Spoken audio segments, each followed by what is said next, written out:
하나님 말씀 구약 호세아서 6장 봅니다.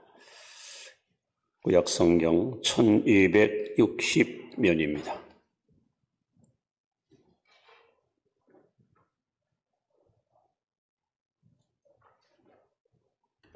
호세아서 6장 1절로 3절.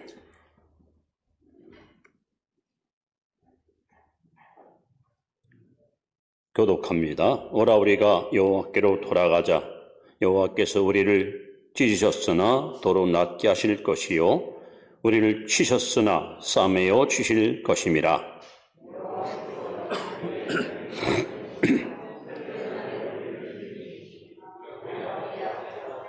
같이 봅니다. 그러므로 우리가 여호와를 알자. 심서 여호와를 알자. 그의 나타나심은 새벽빛같이 어김없나니 비와 같이 땅을 적시는 늦은 비와 같이 우리에게 임하시리라 하니라. 아멘. 이 시간 세상에서 가장 가슴 아픈 사랑 이야기를 여러분 앞에 소개하려고 합니다.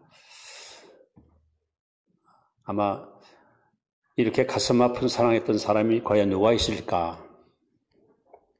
이스라엘 북왕국 여로보암 2세 때에 활동했던 선지자 호세아 이야기입니다.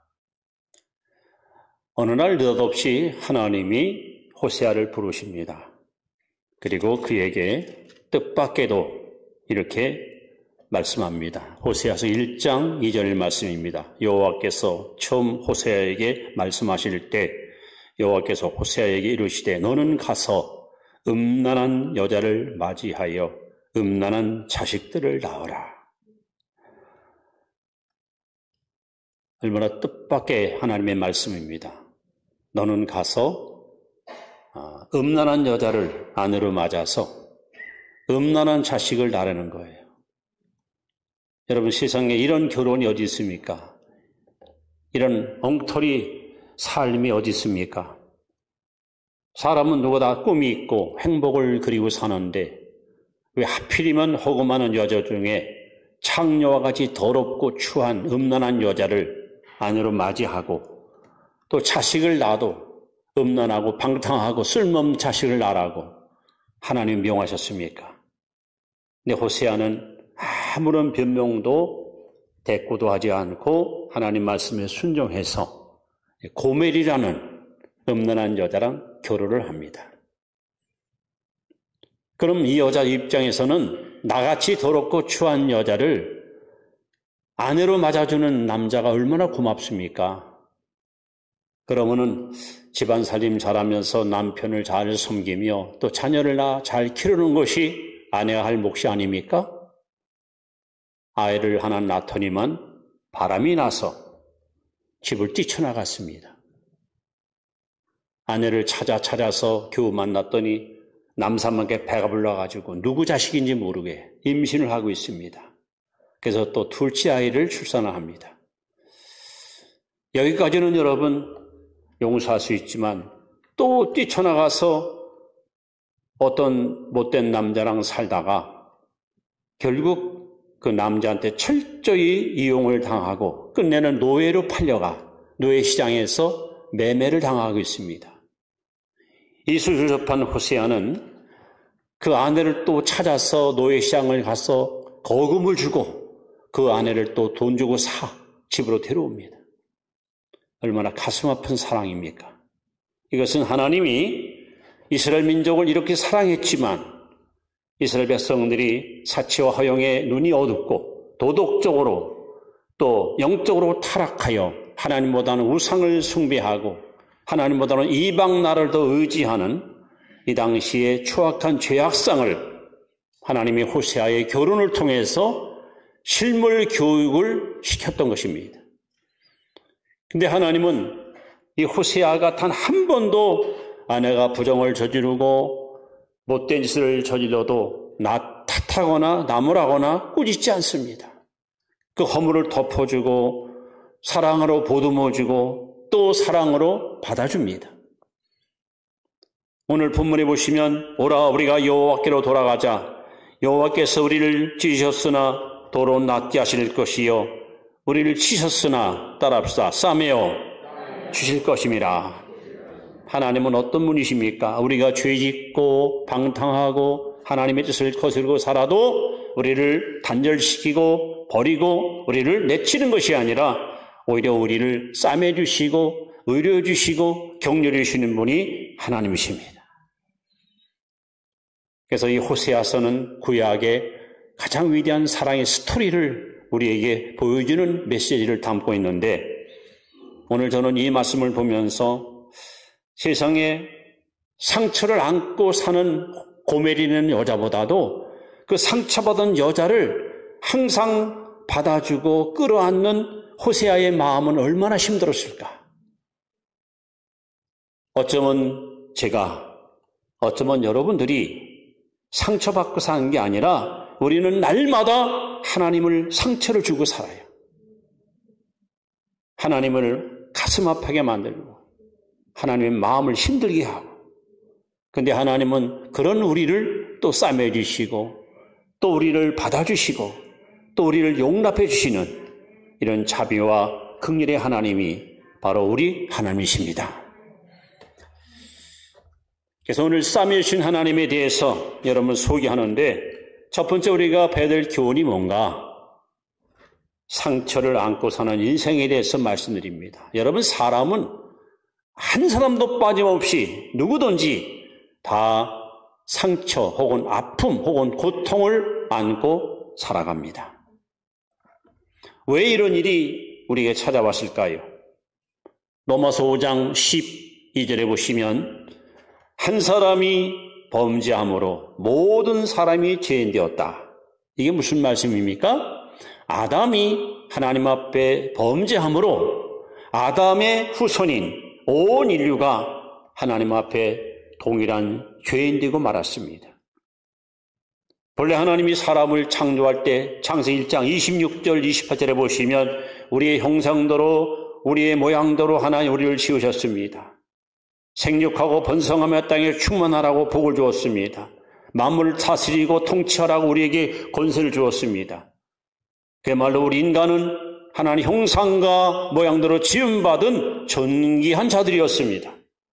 그런 인간들이 하나님을 반역하고 범죄함으로 타락하여 안타깝게도 하나님과의 관계가 단절됩니다. 하나님과의 교통이 완전히 막혀버립니다. 금슬 좋았던 아담과 하와 부부 사이에 죄가 들어오면서 책임 전가를 남에게 시키면서 불화가 생기고 갈등이 일어나고, 끝내 이 불화는 그 아들 가인이 동생을 때려 죽이는 살인의 비극을 낳고 말았습니다. 더 나아가 인간의 범죄로 말미암아 이 자연이 저주를 받아서 자연과 인간 관계가 이렇게 불행으로 이어지고 있습니다. 여러분, 사람이 상처를 받게 되면 상처를 치료하지 못하고 상처기를 안고 있으면 반드시 증상이 나타나요. 증상이. 심리학자들의 말에 하면 4가지 증상이 나타나는데, 한번 여러분 자신을 이 말씀에 비춰서 나는 이런 상처를 갖고 있지 않은가 자신을 한번 성찰해 보시기 바랍니다. 첫 번째 증상은 두려움입니다. 상처받은 사람들 심령 속에는 두려움이 항상 살아 있습니다. 그래서 불안과 염려와 근심이 떠나질 않고 하루하루 살아갈 때마다 늘 알고 모르게 이 불안에 휩싸이고 근심에 휩싸여서 하루하루 힘든 인생을 살아갑니다. 마음에 상처가 있기 때문에 이런 결과가 나타나는 겁니다. 두 번째는 이 분노입니다. 분노. 공연히 막 배가 아파요. 시기가 나고 질투가 나고 남이 막 미워지고 꼴보기 싫고, 내가 왜 이러지? 이럴 필요가 없는데. 근데 자꾸 마음에서 그런 감정이 흙탕물처럼 솟아나니까 이 인간관계가 자꾸 무너지고 나쁜 영향을 우리는 주거나 받고 살 수 있습니다. 세 번째 증거는 바로 실패. 좌절감, 실망감, 죄책감, 열등감, 이런 것들이 항상 머릿속에 남아서 뭘 해도 자신감을 얻고 뭘 해도 행복을 누리지 못하고 늘 실패의 감정이 휩싸여서 힘든 인생을 살아갑니다. 마지막 네 번째는 교만. 상처받은 사람들은요, 희한하게 교만해요. 그래가지고 어떤 사람이 나에게 한 가지만 실수하면 편견을 가지고 그 사람을 무조건 나쁘게 봅니다. 그 사람의 장점은 안 보고 약점만 자꾸 터쳐내려 하고 그 인간은 이런 인간이야 하고 남에게 가서 이 사람을 비난하고 이 사람을 험담하는 일을 주저없이 내뱉고 살아갑니다. 그 다음에 이 마음속에 어떤 배려감도 없고 또 베푼도 없고 극단적 이기심이 꽉 들어차서 나 외엔 다른 것들 아무 관심이 없는 거예요. 그래서 자기 틀 속에 갇혀서 너무 힘든 인생을 살아가게 됩니다. 더 나아가서 이 만용 혹은 자만심 이런 것들이 첩보 상처 입은 사람들에게 나타나는 불행한 결과입니다. 여러분, 예수님은 이런 상처받은 인생, 이렇게 상처를 안고 살아가는 저와 여러분들을 지긋지긋한 그 아픔과 고통 속에서 우리를 해방시키기 위해서 이 땅에 오셨습니다. 그리고 이사야 53장 5절 6절에 보시면 예수님께서 어떤 모습으로 우리에게 다가오셨을까? 그가 찔림은 우리의 허물을 인함이요 그가 상함은 우리의 죄악을 인함이라. 그가 징계를 받음으로 우리가 평안을 누리고 그가 채찍에 맞음으로 우리가 나음을 입었도다. 우리는 다 그릇 행하여 양과 같이 각기 제 길로 갔거늘 여호와께서는 우리 무리의 죄악을 그에게 담당시키셨도다. 그 주님은 지금도 두 손을 넓게 펼치고 상처받은 인류를 향하여 외치십니다. 수고하고 무거운 짐자들은 다 내게로 오라. 내가 너를 쉬게 하리라. 여러분, 상처를 가지고 괴로워하고 상처를 가지고 잠 못 이루고 상처 가지고 여러분 고통스럽게 살지 마시고 우리 십자가 앞에 나와 여러분의 상처를 하나님께 다 쏟아놓고 주님의 자비와 긍휼을 구하십시오. 여호와 라파 하나님이 여러분의 상처를 반드시 싸매주시고 고쳐주시고 우리를 강건하게 붙잡아 주실 것입니다. 이렇게 사람은 누구나 한 사람도 외에 없이 상처를 안고 살고 있습니다. 자, 이제 중요한 건 두 번째입니다. 이 상처를 안고 사는 우리가 상처에 대한 반응이 있습니다. 상처를 당할 때의 반응이 중요합니다. 어떻게 반응에 따라서 여러분 상처가 여러분의 덕이 될 수 있고 혹은 이것이 실이 될 수 있습니다. 행복이 될 수 있고 불행이 될 수 있습니다.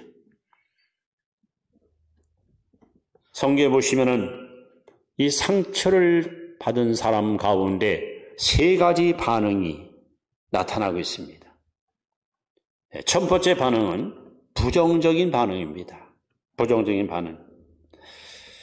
한마디로 이 상처를 해결하지 못한 채 이걸 끌어안고 살면서 나는 어차피 이런 운명을 갖고 태어났다. 나는 어차피 실패할 수밖에 없다. 어차피 나는 불행한 존재로 살다가 인생 종친다. 이렇게 자기 자신을 갖다가 정말 비하하고 나중에 자기를 포기합니다. 그 대표적인 인물이 바로 가룟 유다입니다. 가룟 유다는 결국 이 상처를 해결하지 못한 채 깊은 좌절과 죄책에 빠지고 자포자기에 빠져서 끝내 예수님을 팔아먹은 그 죄책감에서 벗어나지 못하여 스스로 목매어 자살하고 말았습니다. 여러분 주변에 간혹 그런 뉴스가 나오잖아요. 가족이 돈만 자살하는 일, 또는 집에다가 가스를 켜놓고서 죽는 일, 이런 사람들 보면 상처가 있어요. 그런데 이걸 해결해 보려고 몸부림쳤지만 나는 어차피 이렇게 살다가 죽을 수 없던 운명을 갖고 태어났다 하는 이런 부정적인 생각 때문에 결국 상처의 구렁에서 벗어나지 못한 채 인생을 그렇게 마감하는 불행한 이웃들이 있습니다. 자, 그러면 두 번째는요, 책임 전가적인 반응이 있습니다. 상처를 받을 때마다 남에게 책임을 전가하는 거예요. 나는 솔직히 잘 살고 싶었어. 나도 성공하고 싶고 행복하고 싶어. 근데 우리 식구들이 나를 갖다 이렇게 도와주지 않았어.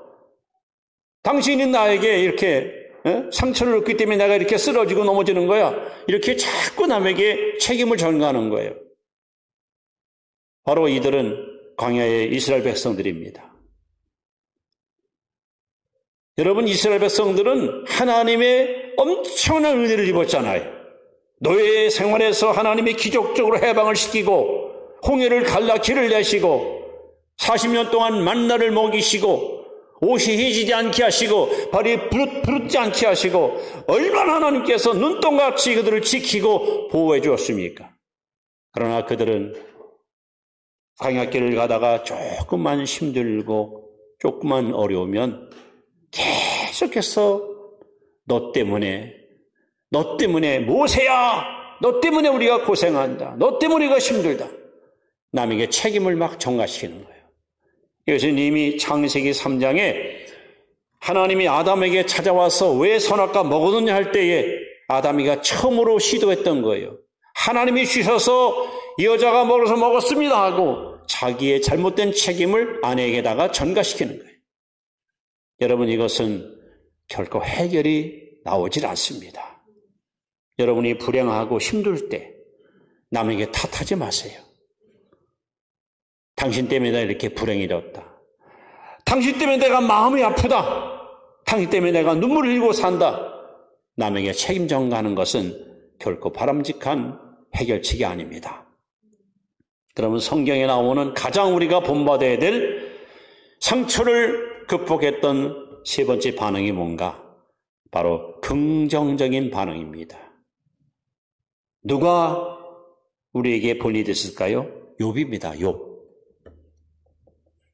우리가 잘 알피 욥은요, 정말 굉장한 부자였고 아주 믿음이 참 신실했고 오죽하면 하나님께서 마귀에게 욥을 자랑했어요.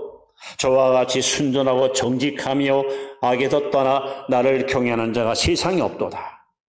하나님의 자랑거리였어요. 그런 욥이가 하루아침에 완전히 막 파산당합니다. 엄청난 재물이 한순간에 다 흩어져 버리고 그 귀엽고 사랑스러운 아들 7딸 셋이 한 장소에서 다 압사당해 죽어버리고 몸에는 악창이 바라고 아내는 남편을 저주하고 도망가고 친구는 다 배신해서 다 피수를 꽂고 있고 그런 상처의 고통의 한복판에서 욥은 하나님의 절대 주권을 믿었습니다. 주신 이도 여호와시고 취하신 것도 여호와시오니 내가 여호와를 찬송하리로다 하고 욥은 입으로 원망하지 않고 하나님께 감사하였습니다. 여러분, 우리는 다 상처 안고 살아갑니다. 앞으로 살다 보면 또 어떤 상처를 받을지, 어떤 아픔이 올지, 어떤 고통이 내게 찾아올지 우리는 미래를 예측할 수 없습니다. 지금보다 더 큰 고통이 오더라도 여러분, 부정적인 방법을 도모하거나 남에게 책임을 전가시키는 그런 비겁한 행동을 취하지 마시고 하나님의 절대 주권을 믿으십시오. 욥기 23장 10절 말씀처럼 나의 가는 길을 오직 그가 아시나니 나를 단련하신 후에는 내가 정같이 나오리라. 하나님이 살아계심을 믿고 그 하나님이 나를 인도하는 것을 믿고 하나님은 결국 나를 아름답고 복된 존재를 세우기 위해서 이런 고통의 밤을 지나게 하신다고 믿고 하나님을 신뢰하십시오. 사도 바울은 믿음의 아들 디모데에게 디모데 전서, 디모데 후서 두 통의 편지를 씁니다. 그리고 자기가 어떤 존재였던가 하는 것을 부끄러움 없이 제자에게 그대로 막 토해냅니다. 전에는 내가 비방자였다. 전에는 내가 박해자였다. 전에는 내가 폭행자였다. 한마디로 말하면 교회의 암적인 요인이었습니다. 예수 믿는 사람들을 잡아다가 감옥에 집어넣고 심지어 스데반 집사 죽일 때 앞장서서 내가 증인 쓸 테니 이념 때려 죽여라 말이야. 이렇게 악독했던 사람이었습니다. 바울의 가슴 속에는 아무도 씻을 수 없는 엄청난 상처가 그를 짓누르고 살았습니다. 근데 바울이가 그것 때문에 여러분 위축되거나 그것 때문에 죄책감에 빠져서 사명 감당 못했습니까? 아니잖아요. 어마어마한 상태를 갖고 있었지만 바울은 주님을 만나서 새로운 피조물을 거듭날 뿐 아니라 그 상처를 오히려 디디고 일어서서 극복하고 일어서서 하나님이 부르신 부름의 상을 쫓아 푯대를 향하여 앞으로 나아가 끝까지 사명 감당으로 오히려 그 상처가 상급이 되는, 상처가 오히려 복이 되는 멋진 믿음의 삶을 살았습니다. 여러분, 성경을 읽을 때마다 이런 걸 우리가 본받아서 나도 욥과 같이 나도 바울처럼 이렇게 믿음으로 살아, 나도 승리를 쟁취하자. 여러분, 그런 담대한 신앙의 성도가 되기를 주 이름으로 축원합니다. 사람은 다 상처를 안고 삽니다. 문제는 상처를 어떻게 반응하느냐에 따라서 상처가 나에게 아픔으로 다가올 수 있고 오히려 행복으로 승화시킬 수 있는데, 자, 세 번째 우리가 가져야 될 진짜 교훈은 뭐냐? 하나님은 어떤 분인가 하는 겁니다. 세 번째, 상처가 상급되게 하시는 분이 하나님입니다. 따라서 상처가 상급되게 하자. 상처가 상급이 되는 거예요. 여러분, 위대한 인물들은 아무런 상처도 없고 아픔도 없던 게 아니에요. 오히려 그들은 우리보다 훨씬 더, 오늘 본문에 대한 호세아도 마찬가지입니다. 훨씬 더 큰 아픔과 상처를 갖고 살았어요. 그런데 신앙으로, 믿음으로 상처를 이기고 극복해서 결국 상처가 뭐가 됐다? 상급이 됐습니다.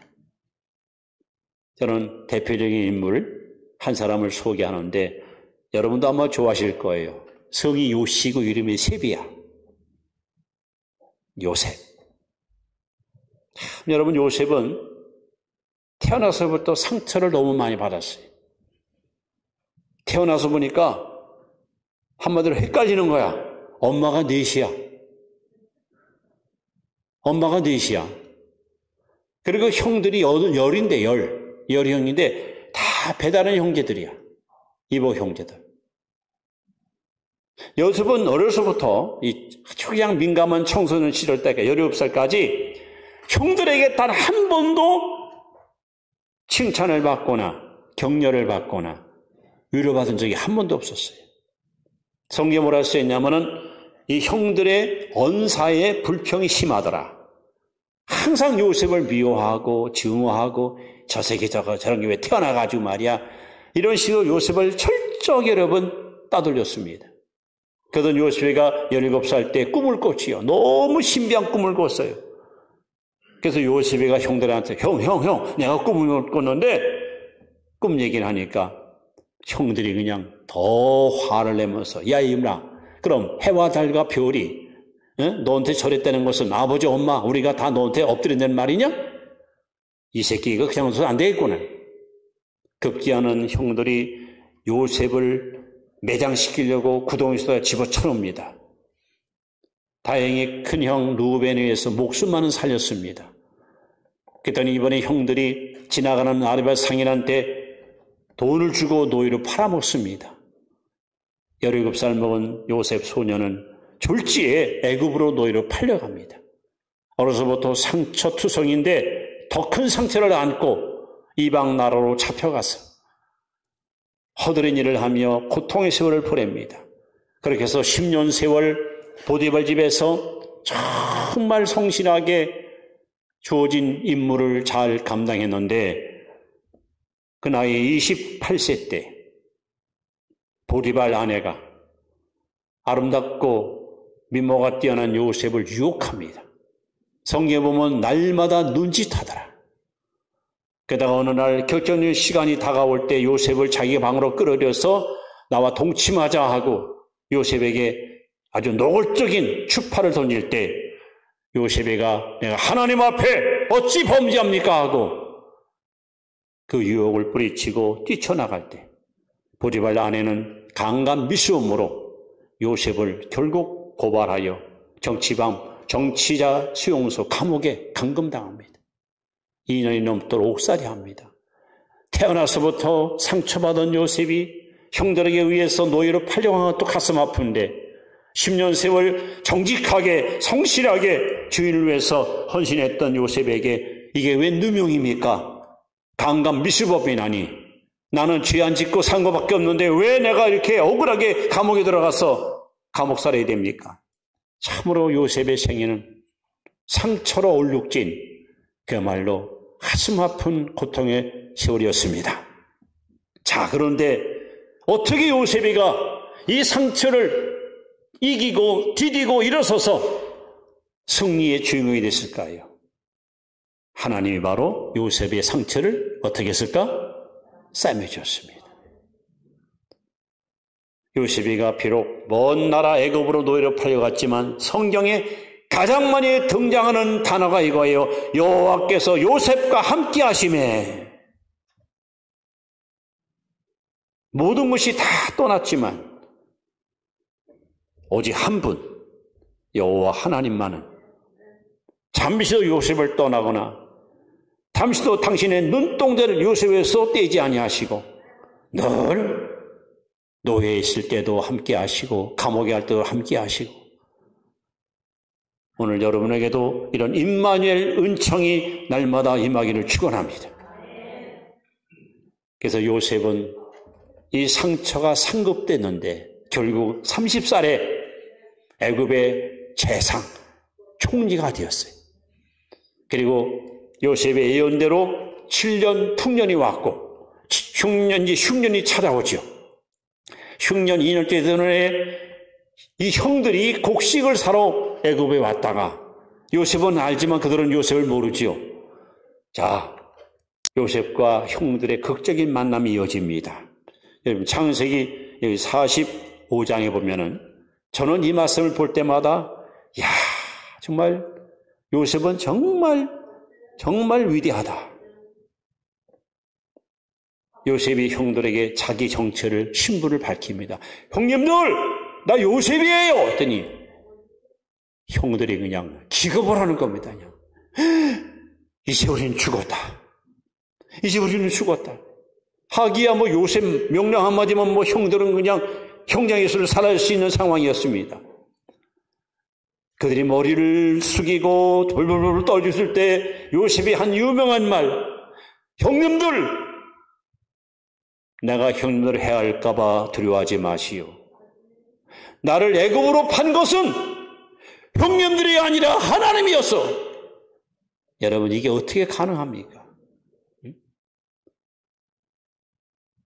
우리 같으면요, 야 고기 좀 들어봐. 내가 그렇게 살려달라고 애호성치는데 그 돈 속에 집어넣었어. 그리고 돈이 그렇게 필요했으면 그래 동생 팔아먹고 그 돈 갖고 뭐 사먹으니? 나를 노예로 팔아먹고 그래 얼마나 부자 됐니? 우리 같으면 막 그냥 얼마나 그냥 분개했을 텐데요. 참 요셉은 정말 나를 애굽에 판 것은 형님들이 아니라 하나님이었어. 하나님께서 이렇게 기근이 올 것을 미리 아시고 나를 애굽으로 보내요. 흉년을 대비하게 하시고 우리 가족과 우리 민족을 살리기 위하여 하나님이 이렇게 나를 이끌어 주었습니다. 형님들 일어나십시오. 아버님은 잘 계신가요? 그리고 나 형님들과 조카들, 자녀들 제가 다 먹여 살 테니까 아무 걱정하지 마시고 편안하게 고생 땅에서 여생을 살라고. 참 여러분, 이렇게 상처투성이었던 요셉이가 하나님을 함께하는 하나님이 싸매주시는 그 은혜 때문에 결국은 상처가 상급이 돼요. 민족을 살리는 위대한 지도자, 화해의 정신을 갖고 형들을 용서하고 그들을 포용하는 사랑의 마음, 이것이 바로 믿음으로 사는 성도의 아름다운 신앙의 모습입니다. 여러분 갈라디아 3장 13절에 성경은 이렇게 증언합니다. 그리스도께서 우리를 위하여 저주를 받은 바 되사. 여러분 예수님은 저와 여러분을 대신하여 저와 여러분 때문에 하나님 앞에 저주받았습니다. 그 저주받을 때 주님의 외침 기억납니까? 엘리 엘리 라마 사막다니. 왜 예수님이 아버지 앞에 저주받습니까?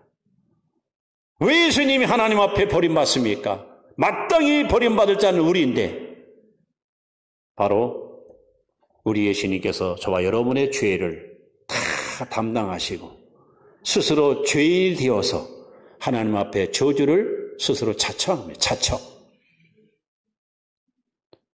오늘 여러분들이 이 자리에 오셔서 반드시 한 가지만큼 잊지 말고 실천하십시오. 바로 십자가를 믿음으로 바라보십시오.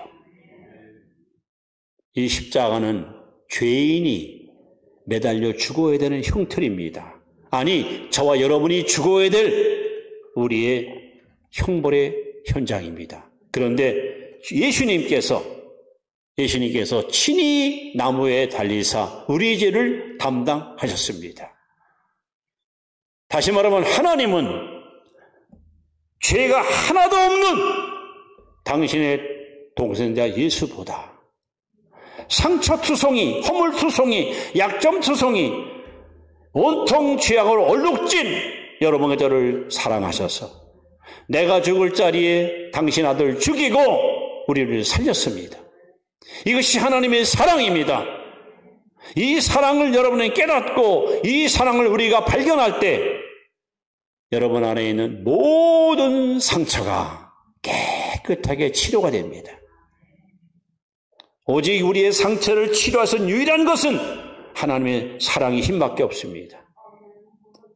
그래서 이 사랑을 공급받은 이 사랑을 통해서 정말 내가 하나님께 이렇게 사랑받았다는 이 확신을 가질 때 우리 안에 있는 상처는 상급으로 바뀔 것이고, 남에게 상처 주던 부끄러운 우리는 남에게 유익을 주고 용기와 희망과 꿈과 행복을 주는 아름다운 행복의 주인공으로 살아갈 수가 있는 것입니다.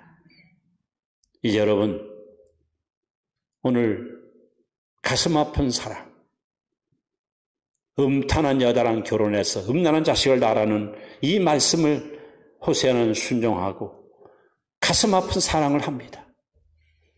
자식 낳으면 도망가 버리고 외간 남자와 또 임신하고 나중에 노예로 팔려간 걸 돈 주고 사오고, 호세아는 단 한 번도 아내를 탓하지 않습니다. 아내 또한 호세아에게 잘못했어요 여보, 다시는 안 그럴게, 그렇게 고백한 적도 없습니다. 무조건으로 품어주고 무조건으로 받아줍니다.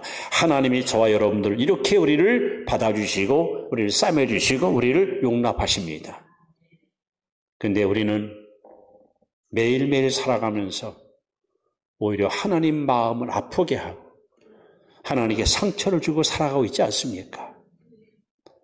아니, 하나님은 오히려 우리를 향해서 야, 내 상처마저 내가 다 끌어안고 갈 테니까 너는 상처 때문에 괴로워하지 말고 상처 때문에 힘들어하지 말고 주 안에서 행복하게 살아라.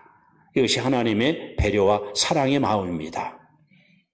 여러분, 이 시간 십자가의 사랑 앞에 다시 한번 여러분의 마음의 상처와 모든 나쁜 쓴물과 흔적을 깨끗하게 닦아내시고 하나님이 싸매시는 그 사랑의 붕대로 여러분 다 감싸움을 받아서 여러분 영육이 건강하고 인격이 튼튼하고 믿음이 견고해서 하나님 앞에 정말 멋지게 보답하는 삶을 살아가는 충성스러운 신앙의 삶을 살아가기를 주의 이름으로 부탁하고 축원합니다. 기도드립니다.